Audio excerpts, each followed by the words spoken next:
So with our power of attorney, the powers that we can grant to someone else to act in our stead, the ones I like to use are listed here: real estate, chattel and goods, bonds, share and commodities, banking, business operation, insurance, estate transactions, which includes trusts, claims and litigation, personal and family maintenance, benefits from government, civil, or military service, healthcare billing, payment, records, reports, and statements, and sometimes a HIPAA authorization, retirement benefits, tax matters, the power to delegate, and on the next page, the most important one, gifting or transferring assets, which is more difficult under the new form. The new form requires the execution of a totally separate document called a statutory gifts rider, which we attach to our power of attorney. This is basically a document that says, I'm giving this person the ability to make transfers to either three levels. A, my immediate family, and only to the amount that the IRS will allow them without being taxed, which is currently $13,000. B, in a manner consistent with my will, and the ability to remove or rename beneficiaries on certain accounts. And C is the ability to make transfers to themselves. This was a huge problem in New York State because we did have children taking their parents' assets, giving it to themselves. Their parents would die with no assets, and the other siblings would say, where'd all the money go? At which point they have to call me, I have to sue the other side, and 3 years later, everybody's angry and out a lot of money.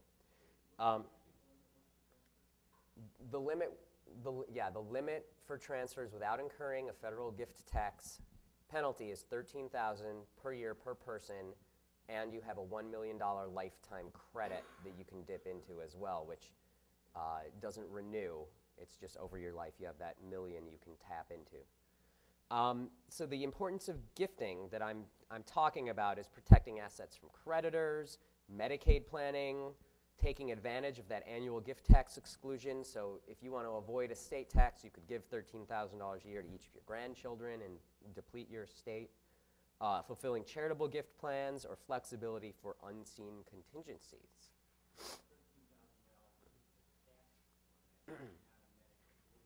Right, correct.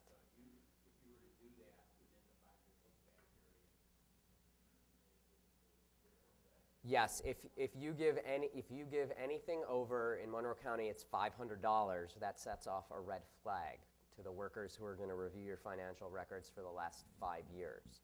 They're going to see, did this person make a transfer of their assets for the purposes of qualifying for government benefits? Did they deliberately and intentionally attempt to impoverish themselves? If they did, that red flag goes up. You have to explain that transfer. So I do have people who mess this up all the time, who come into my office and say, but I only gave $13,000 away every year for the last 5 years, to which I say, well, make them give it back, or figure out, or we're going to have to do some other sort of planning to solve the problem. Yes, the $13,000 is the federal limit.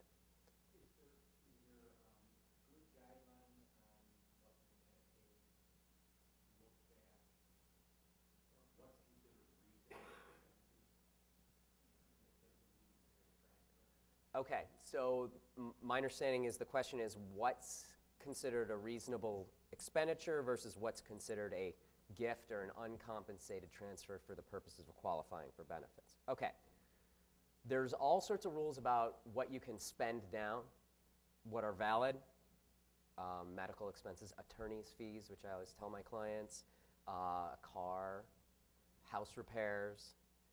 Then there are things like if you give money to an individual, well, what was that money given to them for? You could give money to an individual who is caring for you. So we often execute a personal service contract between a child and their parent where the child takes care of the parent gets money out systematically to their child and it qualifies as an exempt spend down. But if they're giving $1,000 a year to each of their grandchildren, that's, unqualified transfer. The